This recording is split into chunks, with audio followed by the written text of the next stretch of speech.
Assalamualaikum warahmatullahi wabarakatuh. Halo anak-anak, bagaimana kabarnya hari ini? Semoga semuanya sehat selalu ya. Hari ini kita akan belajar tematik tema 2B, subtema 2, pembelajaran 5 dan 6. Sebelum mulai, mari kita membaca basmalah bersama-sama. Bismillahirrahmanirrahim. Tujuan pembelajaran kita hari ini yaitu memahami sikap yang baik saat berkunjung ke rumah teman. Yang kedua, memahami teks menjaga kerapihan. Dan yang ketiga, memahami kegunaan barang.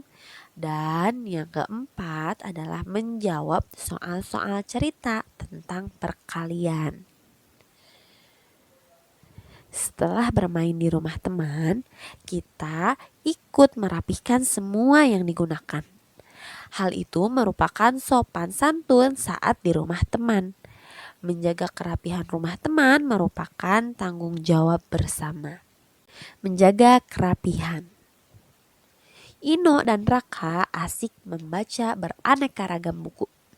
Ada buku tentang hewan, pesawat terbang, wayat, dan lain-lain. Setelah selesai membaca, Ino dan Raka merapihkan buku-buku tersebut. Walaupun bukan di rumah sendiri, Ino menjaga kerapihan di rumah Raka. Walaupun misalkan Mirza main ke rumah Satria, nah, Mirza itu tetap harus menjaga kerapihan rumahnya Satria. Misalkan kita main permainan di sana ya, atau game mobil-mobilan dan lain sebagainya gitu ya. Setelah kita selesai bermain, rapihkan kembali kepada tempatnya. Jangan langsung pulang aja tiba-tiba ya, tanpa membereskan. Nah, tetap kita harus membersihkan itu semua karena ini merupakan tanggung jawab bersama. Nah, beri tanda centang atau checklist pada sikap terpuji dan beri tanda silang atau X pada sikap tidak terpuji ketika di rumah teman. Soal nomor 1. Mengetuk pintu dan mengucapkan salam itu termasuk sifat terpuji atau tercela? Terpuji ya, karena itu merupakan sopan santun. Jadi kalau misalkan ke rumah teman gitu, jangan lupa ketuk pintunya, ucapkan salam gitu ya, assalamualaikum, atalah hayu main, misalkan seperti itu ya. Lalu yang kedua, berteriak memanggil teman di luar pagar. Nah, ini termasuk terpuji atau tidak? Tidak ya, apalagi tidak mengucapkan salam ya. Misalkan tiba-tiba ibu langsung teriak-teriak di rumahnya Kanaya, Kanaya, Kanaya, ayo main keluar. Misalkan kayak gitu ya. Nah, itu tidak sopan, bisa mengganggu orang rumah maupun tetangga rumahnya Kanaya, seperti itu. Lalu yang ketiga, menyapa anggota keluarga temanmu yang kamu jumpai. Nah, ini terpuji atau tidak? Terpuji ya, karena itu merupakan rasa hormat kita juga ya kepada orang-orang yang ada di keluarga teman. Misalkan menyapa adiknya Syifa, menyapa orang tuanya Syifa. Nah, seperti itu ya. Jangan kita langsung ngabelenyeng aja ya, atau misalkan kita cuek gitu ya kalau misalkan ada orang tua dari teman kita gitu, nggak salam misalkan ya, langsung larian. Nah, itu tidak boleh. Jadi harus menyapa anggota keluarga temanmu jika menjumpai. Lalu ini ada membuat janji dengan teman sebelum datang. Nah, ini sifat terpuji juga ya, karena kalau misalkan kita sudah janjian, pasti teman kita sudah meluangkan waktu. Tapi kalau misalkan belum janjian nih, tiba-tiba orangnya nggak bisa gitu ya, terus kita memaksa orang tersebut, nah itu sifatnya sudah tidak terpuji ya, karena sudah belum janjian sebelumnya. Terus kalau misalkan sebelumnya belum janjian kita terima gitu, kayak oh ya udah nggak apa-apa, masih mending kayak gitu. Tapi gimana kalau misalkan kita tuh maksa-maksa, ayo main, aku nggak ada teman, ayo main, padahal kitanya nggak bisa. Nah itu tidak diperbolehkan ya. Lalu yang kelima ada pamit ketika pulang. Ini termasuk sikap terpuji, betul ya. Kita ketika sudah beres bermain, sudah membersihkan tempat-tempat bermainnya gitu ya, mainan-mainannya. Ketika kita akan pulang, kita pamitan dulu dengan orang rumah di rumah teman kita. Misalkan pamit ya, Mama Fatir, Azam pulang dulu ya. Nah, seperti itu ya. Kita harus pamit ya, minimal seperti itu. Kegunaan benda. Saat berlatih tarik tambang, murid-murid menggunakan tali tambang. Tali tambang terbuat dari serat kasar. Serat kasar membuat tali tambang kuat dan tidak licin. Bila tali terbuat dari besi, tentu akan berkarat dan licin.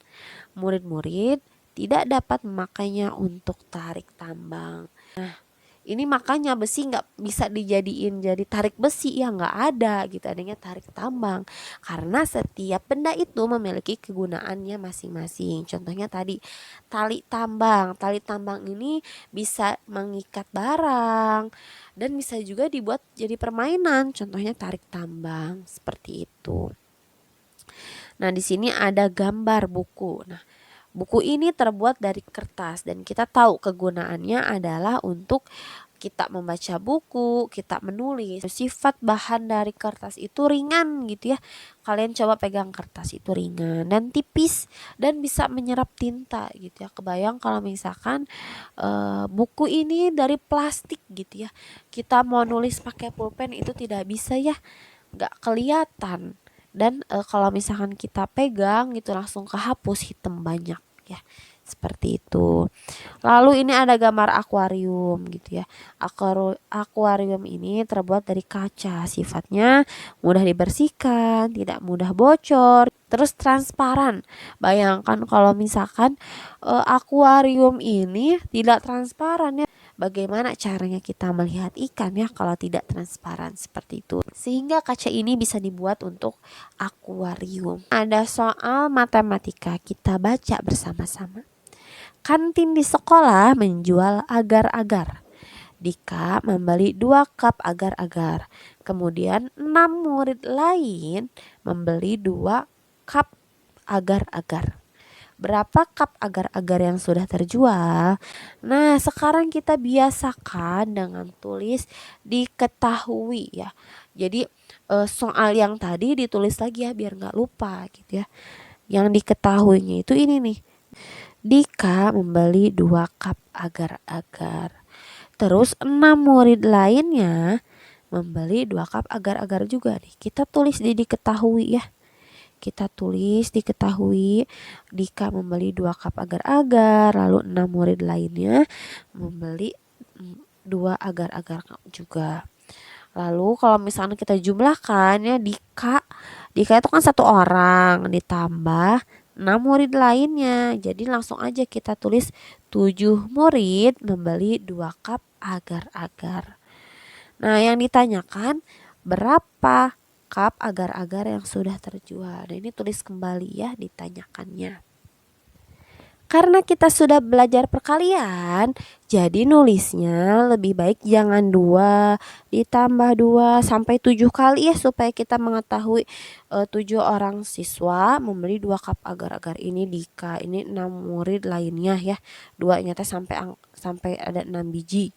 Nah, itu kita belajar perkalian. Nah, karena tadi 7 totalnya, ada 7 murid, berarti 7 dikali 2.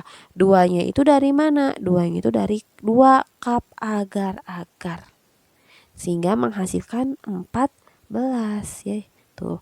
Jadi kantin telah menjual 14 cup agar-agar. Ada soal kedua.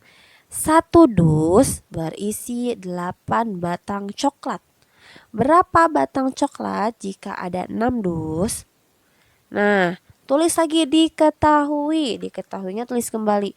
1 dus berisi 8 batang coklat. Terus ditanyakan, berapa batang coklat jika 6 dus? Tulis lagi ya di bawahnya supaya ingat. Cara menghitungnya, nih satu dus berisi 8 batang coklat. Nah sekarang dusnya itu ada 6. Kita tambahin nih dusnya 1, 2, 3, 4, 5. Kita tambahin 5 ya karena ini satu udah yang 8. Kita tambahin lagi nih 8, 8, 8, 8, 8. Nah sekarang udah ada 6 dus yang berisi angka 8 atau yang berisi 8 batang coklat. Berarti cara penulisannya 8 ditambah 8 ditambah 8 sampai 6 kali ditambah 8 ditambah 8 ditambah 8. Seperti itu kan ya. Tapi karena kita sudah belajar perkalian supaya lebih singkat gitu ya cara penulisannya, berarti nulisnya gini. 6 kali 8. Ingat, karena 8-nya ada 6. Nih kita hitung ya. 1, 2, 3, 4, 5, 6. Hari ini kita ada tugas ya, kerjakan di buku tematik tema 2B halaman 73 sampai 74. Tadi kita sudah mengerjakan yang nomor 1, boleh lanjutkan nomor 2 sampai nomor 5. Kalau tidak cukup di buku tematik boleh tambahkan kertas selembar atau mengerjakan di buku tulis. Sekian dari Ibu. Terima kasih semuanya yang sudah menyimak. Jangan lupa jaga kesehatannya, tetap semangat. Jangan lupa dipelajari kembali ya pertambahan, pengurangan, dan perkalian ini. Kalau masih ada yang bingung silahkan WA Ibu. Terima kasih. Wassalamualaikum warahmatullahi wabarakatuh.